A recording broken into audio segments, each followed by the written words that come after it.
When po, DJT may isang programa tayo in direction of this administration. We take sangkabaga ko, this is not only my administration but our whole administration. So we are accountable with the good governance and transparency.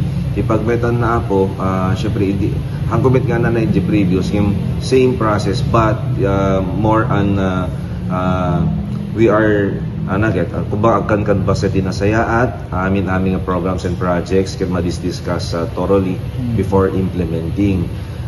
Dito pagpintasan na. Can I also had a meeting with all the department heads 2 days ago nga dapat dito last quarter, the last 3 months ket dapaten aming remaining programs for this year maimplementar so makita amin in preparation for 2026.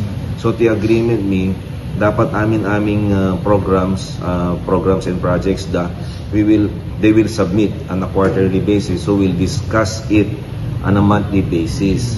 Tapno that I know we achieved so many for the past 100 days, the first 100 days ko. But the challenge now, kung nakadakwada, is for us to sustain and to grow even better. So that's the challenge for us, Apo. So digit pagpintasan na dito. Nung i-require tayo ti Mayor's approval, sir, sa kabilang pa-interview, digit department heads? Hanmet, Apo.